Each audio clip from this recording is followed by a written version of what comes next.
నమస్తే రమ్మగారు. నమస్తే జయ. ఏదైనా ఒక మంచి స్టోరీ చెప్పండండి. పాడు బుద్ధులు ఒక్కొక్కళ్ళకి. ఏంటి రమ్మగారు, నేను మంచి స్టోరీ చెప్పండి అంటే మీరు అదేమిటి? పాడు బుద్ధులు చెప్తున్నారు. ఒక్కొక్కళ్ళకి ఎలాంటివి ఉంటాయో చెప్తున్నాను. అంతేనా? అయితే ఓకే. ఇదేంటంటే ఆర్గానిక్ పద్ధతిలో మీ చర్మాన్ని తెల్లగా మార్చుకోవాలనుకుంటున్నారా? సంప్రదించండి డాక్టర్ మాధవిని. మామూలుగా ఉన్నప్పుడు అంత మంచి వాళ్ళుగానే ఉంటారు. అవకాశం రాగానే వాళ్ళలోంచి చెడు బయటపడుతుంది జయ. అవును. కదా. అవును. అదే దాని ఏదో సినిమాలో ఉంటుంది డైలాగ్, చాలా ఇష్టం నాకు. మంచి చెడు రాసులు పోసి ఉండవు, అవసరాన్ని బట్టి మంచిగా బయటకు ఉంటాం. వస్తూ ఉంటాయి. అవసరాన్ని బట్టి మంచిగా ఉంటాం. మనకు అవకాశం వస్తే వెంటనే మనలోని చెడుని బయటకు చూపించేస్తాం. అవును. ఇప్పుడు అవకాశం వచ్చినా చెడు చూపించకుండా ఉన్నవాడు మంచివాడు.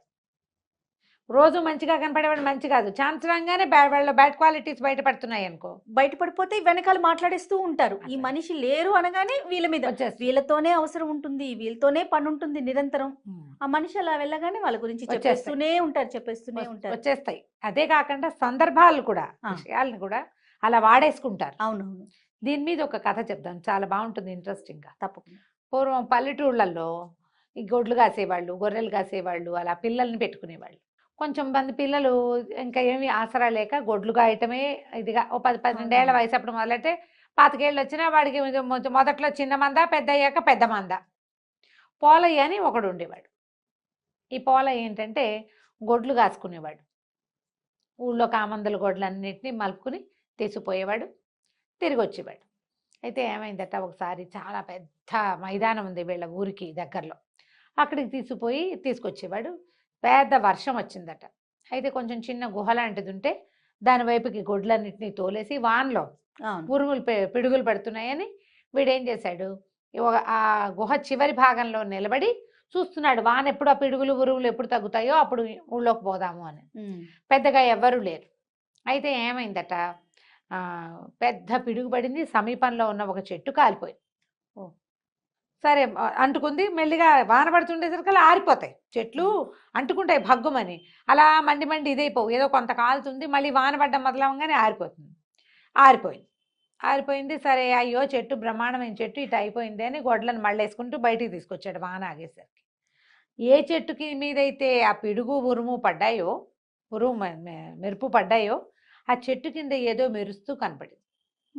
అది ఒక నీలం రాయి ఉన్న ఉంగరం. ఎక్కడి నుంచి వచ్చి పడిందో తెలియలే. ఈ వానకే వచ్చి పడి ఉంటుంది అనుకున్నాడు. ఎందుకంటే అంతకుముందు చాలాసార్లు ఆ చెట్టు కింద నుంచున్నాడు వాడు. ఓకే. ఎప్పుడూ కనిపించలే. ఆ పిడుగు పడే చోట ఒక గుంటలో పడి, ఆ గుంటలో కనపడింది. మరి ఏనాడైనా పాతి పెట్టింది, గుంట పడేసరికి పైకి వచ్చేసిందో ఏమోను. సరే దాన్ని అటు చూసి ఇటు చూసి చూశాడు, చక్కగా బాగుంది, వేలికి సరిపోయింది. ఉంగరం పెట్టుకున్నాడు. పెట్టుకుని దాన్ని ఇట్లా ఇట్లా అంటున్నాడు. ఊరికే ఒక సరదా వస్తుంది కదా, ఉంగరాలు కదుపుతూ ఉంటారు. తిప్పుతుంటే ఏమైంది, సరే బయలుదేరాడు. గొడ్లన్నీ తోలుతున్నాడు, గొడ్ల పక్కనే వీడు కూడా ఉన్నాడు.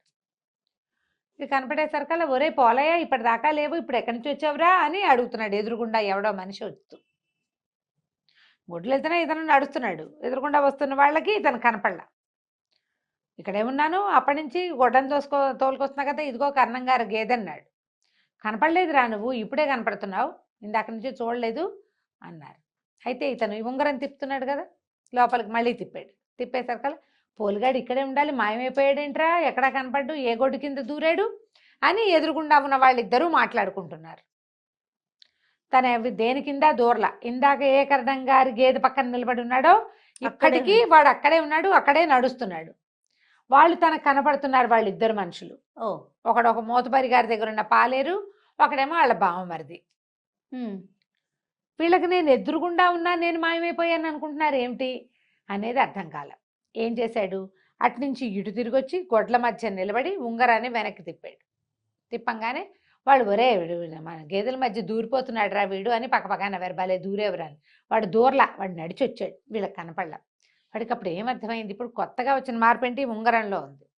అది ఆ రాయి లోపలికున్నప్పుడు నేను వీళ్ళకి కనపట్టాల, బయటకున్నప్పుడు కనిపిస్తున్నాడు. కనిపిస్తుంది. గొప్ప సరదా వచ్చేసింది. ఓకే. ఆడుకుంటూ ఇంటికి వెళ్ళాడు. ఒక 23-24 ఏళ్ళు ఉంటాయి. చక్కగా ఇంటికి వెళ్ళాక వాళ్ళ అమ్మ ఏదో అన్నం వండి పెట్టింది. అమ్మ కూడా లేదు వీడికి, ఏదో మేనత్త, పూర్వపు మేనత్త, దూరపు చుట్టరిక వాళ్ళ ఇంటి దగ్గర ఉంటాడు. ఆవిడ అన్నం పెట్టింది, అన్నం తిన్నాడు. తిన్నాక వాడికి ఏమనిపించింది అంటే ఈ ఉంగరం వెనక్కి పెట్టుకుంటే కనపడతామా లేదా చెక్ చేశాడు. ఆ మేనత్త కంచం పెట్టాక ఉంగరం వెనక్కి తిప్పి పెట్టుకున్నాడు. మేనత్త ఊరు పోలుగా అన్నం చల్లారిపోతుందిరా, ఒక్క పూటైనా వేడన్నం తినవా అని కేకేస్తాను. తను అక్కడే కంచం దగ్గరే కూర్చుని ఉన్నా కూడా పిలుస్తోంది. అంటే మనం కనపట్టలేదన్నమాట. ఆవిడ షాక్ చేయకూడదని లేచి దొడ్డిగుమ్మంలోంచి లోపలికి వస్తూ ఉంగరాన్ని వెనక్కి తిప్పుకున్నాడు. కాళ్ళు చేతులు కడుక్కొస్తున్నానులే అన్నాడు. తెలిసింది వీడికి క్లియర్గా. అప్పుడు ఏమనుకున్నాడంటే ఆ ఊళ్ళో ఓ నందయ్య అని ఒక ఆయన ఉన్నాడు. అంతకుముందు వాళ్ళ గొడ్డు తప్పిపోయిందని వీడిని తెగ తిట్టిపోసాడు. ఆ నందయ్య పని పట్టాలనుకున్నాడు. వాళ్ళ ఇంటికి వెళ్ళి వాకిట్లో నిలబడి ఆ నందయ్య బయటకు వస్తే ఉంగరం వెనక్కి తిప్పుకుని చిత కొట్టేశాడు ఆ నందయ్యని. ఖర్చు తీర్చుకున్నాడు అనమాట. ఎవరు కొట్టారో ఎవరికి తెలీదు, దెబ్బలు మాత్రం మోపుగా తగిలినాయి. సరే బాగుంది, గొప్ప సరదా వచ్చేసింది. అంతకుముందు ఏంటంటే వాడు ఆ ఊళ్ళో పేదవాడు, అమ్మ నాన్న లేరు, దూరపు చుట్టరికం మేనత్త మాత్రం కాచిపోస్తుంది.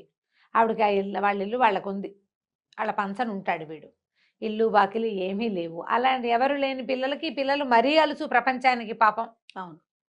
పనులకి దొరుకుతాడు, చదువు సంధ్య లేవు, ఏదో గొడ్లు కాసుకుంటాడు. వీడి వెనకాలండి వీడిని ఆర్చి తీర్చేవాళ్ళు ఎవ్వరూ లేరు. సరే ఏం చేశాడు, ఎప్పటి నుంచో ఒక కోడి కూర తినాలనుంది. ఈ పక్కన అవతల దొడ్లో ఉన్నటువంటి నాంచారయ్య దగ్గర కోళ్ళు ఉన్నాయి. ఒక కోడిని తీసుకుని కనపడకుండా ఉండి ఒక కోడిని తీసుకుని పొలంలోకి వెళ్ళి శుభ్రంగా కనపడకుండా ఉంగరం వెనక్కి పెట్టుకుని మనిషి ఎవరు కాలుస్తున్నాడో తెలియకుండా చక్కగా కోడిని కాల్చుకుని తిన్నాడు. భలే సంతోషం వచ్చింది. దొంగతనం ఎంత ఉత్సాహాన్ని ఇస్తుందో, థ్రిల్ కూడా.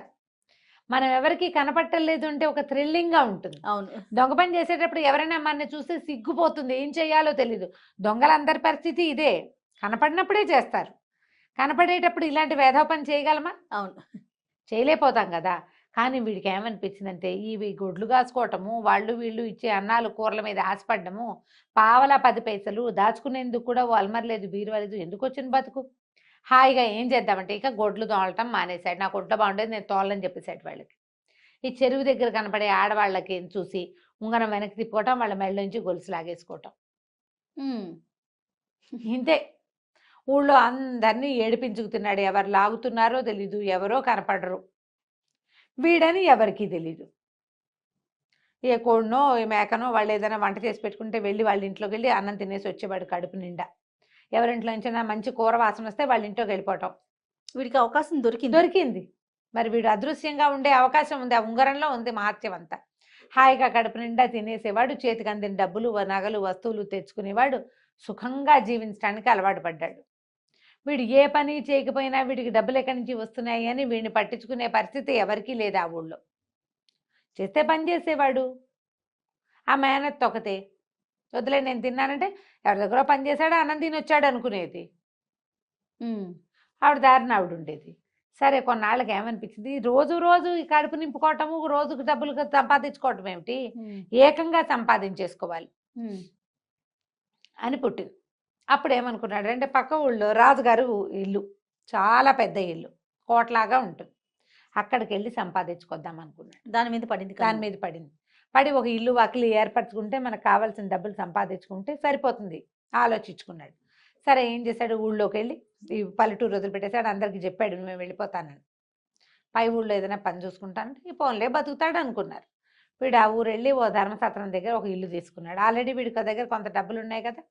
సరే పగలు రాత్రి తేడా లేకుండా దీంట్లోకి వెళ్ళి ఎక్కడ మన ఖజానా లోపలికి వెళ్ళిపోయి తను కనపడ్డు అంతే. తన చేతిలో బ్యాగ్ ఉంటే బ్యాగ్ నడుస్తున్నట్టు కనిపిస్తుంది, తను కనపడకుండా మాత్రం ఉండగలడు. ఆ వేసుకున్న చొక్కాలు ఎన్ని వరహాలు ఎన్ని వస్తువులు వేసుకురాగలడో అన్ని మాత్రం వేసుకుని బయటకు వచ్చేవాడు. 3 రోజుల్లో అట్టుడికిపోయింది ఊరంతా. రాజుగారి ఖజానాలో నుంచి డబ్బులు మాయమైపోతున్నాయి, నగలు మాయమైపోతున్నాయి. అంతఃపురంలోకి వెళ్తున్నాడు, నగలు వేసుకొచ్చేస్తున్నాడు. 3 రోజుల తర్వాత సరే రాజుగారు కట్టుదిట్టం చేస్తున్నారు, అంతా చాటింపేశారు. ఎవరో దొంగ అదృశ్యంగా వస్తున్నాడు. అందుకని రాజుగారు మొత్తం సరంజామా అంతా కూడా సర్దేస్తున్నారు, ఖజానా అంతా ఖాళీ చేసి సామాన్లన్నీ సర్దేసి దొంగకు అందకుండా చేస్తున్నారు అని టమ్కేశారు. టమ్కేస్తే వీడిపోయి అక్కడ నుంచున్నాడు. ఏం చేస్తున్నారో చూద్దామని రాజుగారు మంత్రి గారు దగ్గరుండి బంగారాలు టింగారాలు అన్నీ ఒక పెద్ద రూమ్లోకి చేరుస్తున్నారు. ఒక పెద్ద పెట్టె కూడా తీసుకొచ్చారు, పెద్ద పెట్టె. ఈ బంగారం టింగారం కాకుండా ప్రత్యేకంగా పెట్టంటే అందులో ఏం వజ్రాలు నవరత్నాలు ఉన్నాయో సరే ఏమనుకున్నాడు, గదిలో చేరిపోదాం అనుకుని ఈ చీకటి మాట వీళ్ళంతా సామాన్లు సర్దుతుండగానే వాడు గదిలోకి వెళ్ళిపోయాడు. గదిలోకి వెళ్ళిపోయి ముందు పెట్టెలో ఏమున్నాయో చూడాలి. పెట్టె తెరిచాడు. తెరిచేసరికల్లా వీళ్ళు ఏం చేశారు, అందరు వీళ్ళు లోపలికి వెళ్ళి ఇలా సామాన్లన్నీ సర్దేశాక బయట వెళ్ళి ఆ గది తాళం పెట్టేసి వెళ్ళిపోయారు. వీడు ముందే వీళ్ళు లోపల కూర్చున్నాడు కదా, ఏముంది వాళ్ళు ఎప్పుడో ఒకప్పుడు రేపొద్దున్నే తలుపు తీస్తారు, అదృశ్యంగా బయటికి వెళ్ళిపోవచ్చు, తను కనపడ్డు కదా. ఓకే. అందుకని ఏం చేశాడు, ఈ పెట్టెని ఇట్లా మూత తీసి అందులోకి ప్రవేశించాడు. ఎప్పుడైతే ఈ మనిషి లోపలికి వెళ్ళి దిగాడు అందులోకి, ఏమీ లేదు అందులో. పెట్టె కాస్త టప్పమన్న శబ్దంతో మూతపడిపోయి వీడు అదృశ్య రూపంలో అయినా పెట్టెలో ఉండిపోయాడు. వీడు అదృశ్యం అంటే మనిషికి కనపడ్డు కానీ వాడున్నాడు కదా, అదే ఇతరులకి కనిపించడు అంతే. వాడు ఆ పెట్టెలోంచి బయటికి రాలేపోయాడు.